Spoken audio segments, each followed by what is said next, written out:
প্রিয় শিক্ষার্থীরা, আমি এই ভিডিওতে তোমাদের একটি সৃজনশীল প্রশ্ন করাই দিব। এই প্রশ্নটি 2018 সালে 4টি বোর্ডে আসছিল: Dhaka board, Jessore board, Dinajpur board ও সিলেট বোর্ড। অতএব তোমাদের জন্য খুবই গুরুত্বপূর্ণ এই প্রশ্নটি আমি তোমাদের এখন সম্পূর্ণ করে দেবো। এটা হচ্ছে আইসিটি বইয়ের 3য় অধ্যায় 2য় অংশ ডিজিটাল ডিভাইস অর্থাৎ লজিক গেট থেকে আসছে।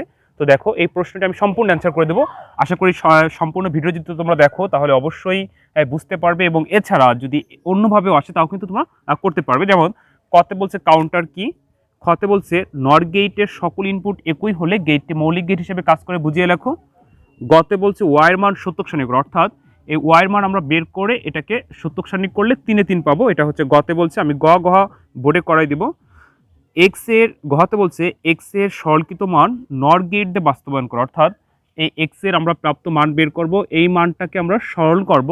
তো সরল করার পর যেই মানটা আমরা পাবো সেই মানটাকে নর গেট দিয়ে বাস্তবায়ন করব, তাহলে কিন্তু আমরা 4 এ 4 পাবো। আমি এই গহ এখন তোমাদের বোর্ডে করাই দিচ্ছি। এই দুটো হচ্ছে থিওরি টাইপের। যেমন হচ্ছে কাউন্টার কি, যে সিকোয়েন্সের মাধ্যমে ইনপুটের পালসের সংখ্যা গণনা করে তাকে কাউন্টার বলে। এটা জাস্ট একটা তোমরা লিখে নিও 1 মার্ক 2 মার্কের জন্য। তো আমি তোমাদের এখন এই গ এবং গহ করাই দেবো। আবার বলছি, এই প্রশ্নটি তোমাদের জন্য খুবই গুরুত্বপূর্ণ। এটা 2018 সালে প্রায় সকল বোর্ডে অর্থাৎ 4টি বোর্ডে আসছিল। তো গতে বলছে ওয়াইয়ের মান সত্যক সারণী করো, এই ওয়াইয়ের মান বের করে আমি তোমাদের এখন সত্যক সারণী দেখাই দিচ্ছি। আর হচ্ছে গহতে বলছে এক্স এর সরলকৃত মান নর গেট দিয়ে বাস্তবায়ন করো, অর্থাৎ আমরা এক্স এর মান বের করব, সেই মানটাকে নর গেট দিয়ে বাস্তবায়ন করতে। আশা করি এই ভিডিওটি যদি তোমরা সম্পূর্ণ দেখো তাহলে তোমরা 4টা জিনিস শিখতে পারবে। একটা হচ্ছে মান বের করা, মান বের করে কিভাবে সত্যক সারণী করে, অর্থাৎ মান বের করা শিখতে পারবে, সত্যক সারণী শিখতে পারবে। আবার ঘ নাম্বারে শিখতে পারবে হচ্ছে সরলীকরণ করা, আবার বাস্তবায়ন। তাহলে গুরুত্বপূর্ণ 4টা জিনিস তোমরা শিখতে পারবে। দেখা যাচ্ছে যে তোমাদের হয়তোবা এভাবে হুবাহু যদি নাও আসে, এই 4টার কোনো না কোনোভাবে তোমাদের পরীক্ষায় কিন্তু আসবে। তো এই ভিডিওটি তোমাদের জন্য খুবই গুরুত্বপূর্ণ। তো আশা করি তোমরা সম্পূর্ণ দেখবে। তো প্রিয় শিক্ষার্থীবৃন্দ, আমি তোমাদের এখন গ নাম্বার প্রশ্নের উত্তরটি করাই দিচ্ছি। দেখো, গতে বলছে যে ওয়াইয়ের মান সত্যক সারণী করো, অর্থাৎ ওয়াইয়ের মান আমরা এখন বের করবো, তারপর আমি সত্যক সারণী দেখাচ্ছি। ধরো আমি এখানে লিখলাম গ উত্তর, তোমরা ঠিক এবার পরীক্ষার খাতায় লিখবা গ উত্তর, লিখবা ওয়াইয়ের প্রাপ্ত মান। তো আমরা ওয়াইয়ের মান বের করব। তো এটা দেখো, তোমরা একটু খাতায় লিখে বের করবা, তাহলে তোমাদের ভুল হবে না। কিভাবে মান বের করবা, কখনো ওই আমরা যখন মান বের করব তখন আমরা কখনোই চিন্তা করবো না যে এখানে কি হবে, তাহলে কিন্তু তুমি জীবনে মান বের করতে পারবে না। আর প্রথমে তোমাকে চিন্তা করতে হবে এইখানে কি হবে, এইখানে কি হবে, এইখানে কি হবে, এখানে অটোমেটিকলি তাহলে ওয়াই সমান কি হবে তোমরা কিন্তু বের করতে পারবে। যেমন আমরা যদি ওয়াইয়ের মান বের করতে যাই তাহলে ওয়াই সমান কত হবে ওইটা চিন্তা না করে আমরা যদি চিন্তা করি এখানে কত হবে, যেমন এটা আসছে কোথা থেকে, পি থেকে, তাহলে আমরা এখানে কি পাবো, পি নট। যেহেতু ন্যান্ড গেট দিয়ে পি প্রবেশ করছে, পি গুণ পি হোল নট, তাহলে সেটাকে পি নট লেখা যাবে। আচ্ছা, এটা হচ্ছে অ্যান্ড গেট, এটার কাজ হচ্ছে গুণ। তো এই অ্যান্ড গেটের ভিতরে যা যা প্রবেশ করবে সেগুলো গুণ হবে। তো প্রবেশ করছে হলো পি নট, এখন কিন্তু পি প্রবেশ করে না, পি নট হয়ে প্রবেশ করছে, আর হচ্ছে কিউ। তাহলে আমরা এখানে কি পেলাম, দেখো পি নট কিউ। এরপরে এটা পেয়ে গেলাম। এখন এটা হচ্ছে নট গেট, এটা আবার কিউ প্রবেশ করছে, তাহলে এখানে আমরা কি পাবো, কিউ নট। এটা আবার অ্যান্ড গেট আমরা চিনি কিভাবে, ডি আকৃতি, অ্যান্ড গেটের কাজ হচ্ছে গুণ। তাহলে এটার ভিতরে প্রবেশ করছে কি, পি। তাহলে এখানে আমরা কি পেয়ে গেলাম, দেখো এখানে আমরা পেয়ে গেলাম পি কিউ নট। এটা হচ্ছে অর গেট, এটার কাজ হচ্ছে যোগ। তাহলে আমরা এই অংশ আর এই অংশ এখন যোগ করব, তাহলে অটোমেটিকলি আমরা ওয়াইয়ের মান পেয়ে যাব। তো দেখো আমি সাজিয়ে লিখি P not Q plus P Q not. তো এই অংশটাকে এখন আমরা সত্যক সারণী করবো এবং 3 এ 3 পাবো। তো এখানে আমরা দেখতেছি 2টা ইনপুট আছে। তো আমরা জানি যে সত্যক সারণীতে যদি 2টা ইনপুট থাকে তাহলে ঘর হবে 4টি। তোমরা একটু দেখো, আমি তোমাদেরকে গ এখন করাই দিচ্ছি। এখানে আমরা 2টি ইনপুট পেয়েছি, পি এবং কিউ। তো যদি সত্যক সারণীতে 2টি ইনপুট হয় তাহলে ঘর হবে হচ্ছে 4টি। আমরা এখন এই 4টি ঘর পূরণ করব। যে কোনো সত্যক সারণীর ঘরগুলো পূরণ করার নিয়ম এক, সত্যক সারণী কখনোই মুখস্থ রাখা যাবে না, অর্থাৎ সমীকরণ দেখে দেখে করতে হবে। শুধু এই ইনপুটের ঘর কীভাবে পূরণ করতে হয় এটা তোমরা মনে রাখবে।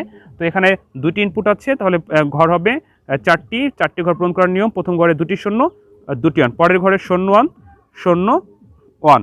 এখন আমরা এই মানটাকে সত্যক সারণী করতে গিয়ে আমরা দেখতেছি এখানে P not Q plus P Q not আছে, অর্থাৎ পি নট লাগবে, কিউ নটের ঘর লাগবে। তো আমরা এখন পি নট বের করব, এরপরে কিউ নট বের করব। এখন এটা কিন্তু মুখস্থ করবো না, তাহলে পি নট কোথায় পাবো, এই পিতে যা আছে পি নটে তার বিপরীত, 0 থাকলে 1, 0 থাকলে 1, 1 থাকলে 0, 1 থাকলে 0। এরপরে কিউ নটে পাবো কিভাবে, কিউতে যা আছে তার বিপরীত, 0 থাকলে 1, 1 থাকলে 0, 0 থাকলে 1, 1 থাকলে 0। অর্থাৎ প্রাথমিক কাজগুলো হয়ে যাচ্ছে। এখন আমরা বের করব হচ্ছে P not Q P not Q পাবো কীভাবে? এটা দ্বারা আমরা স্পষ্ট বুঝতে পারতেছি যে পি নট আর কিউ হচ্ছে গুণ, অন্য কোথাও না। পি নট এবং কিউ এটা ধরে ধরে আমরা গুণ করব। তো দেখো 0 এবং 1 যদি আমরা গুণ করি তাহলে 0 দিয়ে যা কিছু গুণ করি 0, 1 গুণ করলে 1, 0 দিয়ে যা কিছু গুণ করো 0, 0 দিয়ে যা কিছু গুণ করো 0। পি নট কিউ এই অংশ আমরা বের করে ফেললাম। এখন আমরা এই অংশ বের করব পি কিউ নট। এটা দ্বারা আমরা বুঝতেছি যে পির ঘর এবং কিউ নটের ঘর আবার গুণ, তাহলে পি এবং কিউ নট। এবার কিন্তু আমরা পি এবং কিউ নট কোথায় আছে সেটাকে লক্ষ্য করব, অন্যদিকে আমরা ফলো করব না। দেখো 0 দিয়ে যা কিছু গুণ করো 0, 0 দিয়ে যা কিছু গুণ করো 0, 1 গুণ করলে 1, 0 দিয়ে যা কিছু গুণ করো 0। আমরা এই অংশ বের করতে পারলাম। এখন আমরা ওয়াই সমান সমান P not Q plus P Q not, এখন এই অংশটা আমরা বের করতে পারবো, তাহলে কিন্তু 3 এ 3 পাবো। তো এইটা দ্বারা আমরা কি বুঝতেছি যে এই ঘর আর এই ঘর অর্থাৎ পি নট কিউ এবং পি কিউ নটের ঘর যোগ হবে। তাহলে আমরা এখন যোগ করব, 0 0 যোগ করলে 0, 0 1 যোগ করলে 1, 0 1 যোগ করলে 1, কারণ যোগের সময় 1 থাকলে 1 হবে।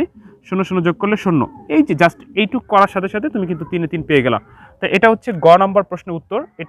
এই প্রশ্নটি ঢাকা বোর্ড 2018 সালে আসছে, মানে 2018 সালে 4টি বোর্ডে আসছে, যশোর, দিনাজপুর, সিলেট।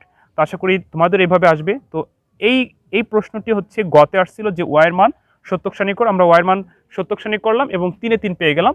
গহাতে বলছিল এক্স এর প্রাপ্তমান সরলীকরণ করে নর গেট দিয়ে বাস্তবায়ন করো। এখন আমি তোমাদের সরল করে কিভাবে এবং সেই সরলকৃত মান কিভাবে নর গেট দিয়ে বাস্তবায়ন করে সেটি শিখিয়ে দেবো। তো বলছিলাম প্রিয় শিক্ষার্থীবৃন্দ, তোমরা যদি সম্পূর্ণ ভিডিওটি দেখো তাহলে 4টা জিনিস শিখতে পারবা। সেটা হচ্ছে কিভাবে মান বের করে, আবার মান বের করে কীভাবে সত্যক সারণী করে। আরেকটা প্রশ্নতে হলো আমরা মান বের করা শিখবো, সেই মানকে সরল করা শিখবো, সরল করে আবার বাস্তবায়ন করা শিখবো। আশা করি গ তোমরা বুঝতে পারছো। আমি এখন তোমাদের গহা করিয়ে দিব। তো প্রিয় শিক্ষার্থীবৃন্দ, তোমরা যারা আমার এই চ্যানেলটি সাবস্ক্রাইব করেছো তোমাদেরকে অসংখ্য ধন্যবাদ। আর যারা নতুন এখনও সাবস্ক্রাইব করো নাই, তোমরা একটু সাবস্ক্রাইব করে নিও, কারণ দেখো তোমাদের জন্য একটু কষ্ট করে ভিডিও বানাই। আমি চাচ্ছি যে তোমাদের পরীক্ষা অবধি আমার এই চ্যানেলে শুধু আইসিটি ক্লাসে ভিডিও আপলোড করব। তো তোমাদের পরীক্ষা অবধি সাজেশন থেকে শুরু করে গুরুত্বপূর্ণ টপিক্স নিয়ে আলোচনা করবো, যাতে তোমাদের কোনো না কোনোভাবে সাহায্য করতে পারি। আর তো প্রিয় শিক্ষার্থীবৃন্দ, আমি এখন তোমাদেরকে গহা করিয়ে দিব। আমি গহা লিখে উত্তর লিখলাম। ঘ নাম্বার প্রশ্নতে ছিল যে এক্স এর প্রাপ্তমান সরলীকরণ করে নর গেট দিয়ে বাস্তবায়ন করো। তো আমরা এখন এক্স এর মান বের করব। আবার দেখো বলছি যে আমি এখানে এক্স লিখে নিলাম, যে যখন আমরা মান বের করব তখন এই এক্স সমান কি হবে এটা চিন্তা করলে কখনোই তোমরা মান বের করতে পারবে না। প্রথমে আমাদের চিন্তা করবে এটা কি হবে, এটা কি হবে, এটা কি হবে, তাহলে অটোমেটিকলি আমরা এক্স সমান কি হবে বের করতে পারবো। যেমন এই জয়েন্টটা আসছে পি থেকে, তাহলে এটা নর গেট দিয়ে আসছে, তাহলে P plus P whole not সমান সমান পি নট লেখা যাবে। এটা তো শুধু স্পষ্ট দেখাই যাচ্ছে নট গেট, এটা কিউ থেকে আসছে, তাহলে এখানে আমরা পাবো কিউ নট। এটা হচ্ছে ন্যান্ড গেট। ন্যান্ড গেটের কাজ হচ্ছে গুণ করে হোল নট, অর্থাৎ ন্যান্ড গেটের ভিতরে যা যা প্রবেশ করবে সেগুলো গুণ হয়ে হোল নট হবে। তো ন্যান্ড গেটের ভিতরে প্রবেশ করছে হচ্ছে কিউ আর, তাহলে এখানে আমরা পেয়ে যাবো হচ্ছে কিউ আর এবং হোল নট। এখন এই 3টা মান নর গেট দিয়ে প্রবেশ করছে এক্স এর মান, তাহলে আমরা পেয়ে যাবো। আমরা জানি নর গেটের কাজ হচ্ছে কি যোগ করে হোল নট, অর্থাৎ এই 3টা অংশকে আমরা এখন যোগ করব। তো দেখো P not plus Q not plus Q R whole not, আমরা এক্স এর মান পেয়ে গেলাম। এই মানটাকে এখন আমরা সরল করব। সরল করার পর নর গেট দিয়ে বাস্তবায়ন করব। তো প্রিয় শিক্ষার্থীবৃন্দ, আমি তো এখন তোমাদেরকে সরল করে দেখাচ্ছি। দেখো আমরা এখানে লিখলাম যে এক্স এর প্রাপ্তমান সরলীকরণ করা হলো। এখন এক্স এর মানটা আমরা লিখি P not plus Q not plus Q R whole not. তো আমরা জানি যখন আমরা সরলীকরণ করব তখন এই হোল নট থাকলে হোল নট ভাঙা যাবে, এবং ভাঙলে গুণের জায়গায় যোগ হয়, যোগের জায়গায় গুণ হয়। এটা হচ্ছে ডিমর্গানের উপপাদ্য নিয়ম অনুযায়ী। ডিমর্গানের 2টি উপপাদ্য, একটি হচ্ছে আমি একটু লিখে দিচ্ছি যাতে তোমাদের কাজে লাগে, এ বি হোল নট সমান সমান হচ্ছে এ নট প্লাস বি নট, অর্থাৎ হোল নট ভাঙলে গুণের জায়গায় যোগ হয়। আরেকটি সূত্র হচ্ছে এ প্লাস বি হোল নট, এখানে যদি আমরা হোল নট ভাঙি তাহলে হবে এ নট ইন্টু বি নট। এই দুটা হচ্ছে ডিমর্গানের উপপাদ্য।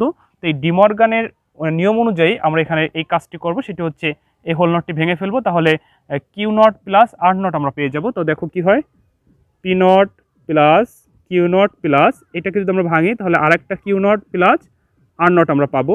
তো এখন আমরা পরের লাইন আমরা কি করতে পারি, এখন আমরা দেখতে পাচ্ছি যে এখানে কিউ নট 2টা আছে, তো 2টা থাকলে একটা লেখা যাবে। এটা হচ্ছে বুলিয়ানের নিয়ম অনুযায়ী, যেমন হচ্ছে এ প্লাস এ সমান সমান এ, এটা বুলিয়ানের মৌলিক উপপাদ্য। তো এখান থেকে A not plus A not হয়, তাহলে একটা এ নট হবে। তো এখানে Q not plus Q not আছে, তাহলে আমরা 2টাকে একটা লিখতে পারি।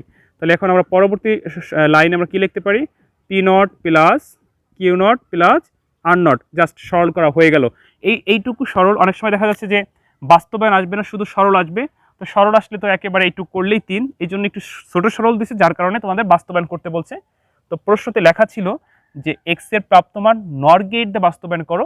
আমরা এখন এই মানটাকে নর গেট দিয়ে বাস্তবায়ন করবো। দেখো একটু প্রিয় শিক্ষার্থী বিন্দু, আমরা এখন লিখবো যে এক্স এর সরলকৃত মান নর গেট দিয়ে বাস্তবায়ন করা হলো।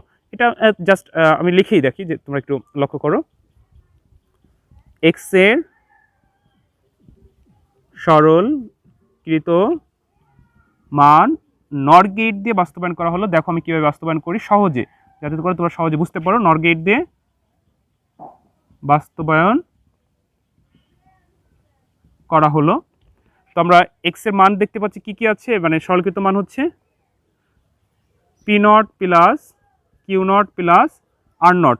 আমরা নর গেট দিয়ে বাস্তবায়ন করবো। তো নর গেটের কাজ হচ্ছে কি, যোগ করে হোল নট। এখানে অলরেডি যোগ আছে, যার কারণে আমাদের আর নতুন করে সরল করার কিছু নাই, কারণ যেহেতু যোগ আছে। তো নর গেট হচ্ছে হোল নট হবে, অর্থাৎ এখানে আমরা 2টা হোল নট দিব, কারণ হচ্ছে আমরা একটা হোল নট দিতে পারি না। আমি কেন দিতে পারি না বুঝাচ্ছি। একটা দিতে পারি না, 2টা দিতে পারি। 2টা হচ্ছে কেন দিতে পারি, সহায়ক উপপাদ্য নিয়ম অনুযায়ী আমরা জানি সহায়ক উপপাদ্য হচ্ছে 2টি মানে কি একটাও না, অর্থাৎ এর উপর যদি 2টা হোল নট থাকে তাহলে একটাও না। তো এখানে আমরা যেহেতু একটা হোল নট ছিল না, সেক্ষেত্রে আমরা 2টি দিতে পারি এবং নর গেট দিয়ে বাস্তবায়ন করবো। ধরো আমি এই হোল নট দিলাম না, তাহলে তোমাদেরকে আরো সহজে বুঝাইতে পারবো যে আমরা এটা বাস্তবায়ন করবো কিভাবে। বাস্তবায়ন করার ক্ষেত্রে তোমাদের যেটা মনে রাখতে হবে সেটা হচ্ছে, অবশ্যই কিন্তু এই কথাটা গুরুত্বপূর্ণ সহকারে শোনো, যে যখন বাস্তবায়ন করবে তখন মনে রাখবে যেই গেট দিয়ে বাস্তবায়ন করতে বলবে সেই গেট ব্যতীত তুমি কিন্তু কোনো গেট ব্যবহার করতে পারবে না। আবার বলছি, যে গেট দিয়ে বাস্তবায়ন করতে বলবে সেই গেট ব্যতীত কোনো গেট ব্যবহার করা যাবে না। তো এখানে নর গেট দিয়ে বাস্তবায়ন করছে, আমরা এই সরলকৃত মানটাকে নর গেট দিয়ে বাস্তবায়ন করবো। এখানে নর গেট ছাড়া আমরা অন্য কোনো গেট ব্যবহার করতে পারবো না। তো প্রিয় শিক্ষার্থীবৃন্দ একটু দেখো, আমি এখন নর গেট দিয়ে বাস্তবায়ন করে দেখাই। এখানে P not plus Q not plus R not আছে। এটা তোমরা আড়াআড়িভাবে করতে পারো, কলাম আকারে করতে পারো। আমি কলাম আকারে দেখাই যাতে তোমরা সহজে বুঝতে পারো। আমি লিখলাম 3টা রশ্মি নিলাম, যেহেতু 3টা ইনপুট আছে, পি কিউ আর। তাহলে পি নট আছে, এখানে কিন্তু আমরা নট গেট দিয়ে পি নট বের করতে পারি, কিন্তু সেটা হবে না। কেন? যে গেট দিয়ে বাস্তবায়ন করতে বলবে সেই গেট ব্যতীত কোনো গেট ব্যবহার করা যাবে না। অর্থাৎ পি থেকে নট গেট নিয়ে আমরা পি নট বের করব, আমরা পেয়ে গেলাম পি নট। আবার ঠিক একইভাবে কিউ থেকে নর গেট দিয়ে আমরা কিউ নট বের করব, আবার আর থেকে নর গেট দিয়েই আমরা আর নট বের করব। এখন এটাকে আবার নর গেট করতে হবে। তো এখন যদি আমরা নর গেট না করে যদি অর গেট করি, একটু বোঝানোর জন্য আমি তোমাদেরকে বলতেছি আর কি, দেখো তাহলে অর গেট করলে কি হয়, P not plus Q not plus R not. আমরা কিন্তু এই সমীকরণটা তৈরি করতে পারলাম, কিন্তু বাস্তবায়ন হলো না। কেন বাস্তবায়ন হলো না? কারণ হচ্ছে এখানে আমরা অর গেট ব্যবহার করছি। ওই যে বলছিলাম, যে গেট দিয়ে বাস্তবায়ন করতে বলবে সেই গেট ব্যতীত তুমি কোনো গেট ব্যবহার করতে পারবে না।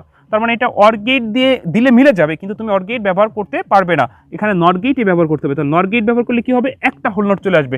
এখন এখানে তো একটা হোল নট নাই। এখন যদি তুমি জোর করে একটা হোল নট দাও, যেমন P not plus Q not plus R not, তাহলে কিন্তু হলো না। কেন হলো না? একটা দেওয়া যাবে না, দিতে হবে কয়টা, 2টা। এই জন্য আমি তোমাদেরকে বলছিলাম যে আমরা 2টা হোল নট দিয়ে রাখবো, যাতে আমরা বুঝতে পারি যে লাস্টে 2বার নর করব। তো এখন দেখো, আমরা এখানে আরেকটা যদি নর গেট বসাই তাহলে কি হয়, তাহলে হয় হচ্ছে P not plus Q not plus R not, একটা হোল নট আর একটা হোল নট। তো আমরা জানি 2টা মানে কি একটাও না, তাহলে 2টা মানে একটাও যদি না হয়, তাহলে পরের লাইন আমরা লিখতে পারি P not plus Q not plus R not. অর্থাৎ এই যে সরলকৃত মান, এক্স এর সরলকৃত মান P not plus Q not plus R not প্রমাণিত। অর্থাৎ এক্স এর সরলকৃত মান আমরা নর গেট দিয়ে বাস্তবায়ন করতে পারছি। তোমরা একটু লক্ষ্য করো, 1 2 3 4 5টা, এখানে 5টা গেট ব্যবহৃত হয়েছে। এখানে সবকটা কি নর গেট। এই জন্য বলছিলাম, যে গেট দিয়ে মানে বাস্তবায়ন করতে বলবে সেই গেট ছাড়া কোনো গেট কিন্তু তোমরা ব্যবহার করতে পারবে না। তো আশা করি প্রিয় শিক্ষার্থীবৃন্দ তোমরা পুরো প্রশ্নটি বুঝতে পারছো কিভাবে অ্যান্সার করতে হয়। এই প্রশ্নটি কিন্তু আবার বলি যে Dhaka board, Jessore board, Sylhet board এবং দিনাজপুর বোর্ড 2018 সালে এসেছিল, খুবই গুরুত্বপূর্ণ তোমাদের জন্য। তো আশা করি বুঝতে পারছি। এরপর যদি কোনো সমস্যা হয় তাহলে অবশ্যই কিন্তু কমেন্ট করে জানাবে, আমি যথাসাধ্য চেষ্টা করবো তোমাদের কমেন্টের রিপ্লাই দেওয়ার জন্য। তো ভালো থেকো, অন্য কোনো ভিডিওতে আবার দেখা হবে। আসসালামু আলাইকুম।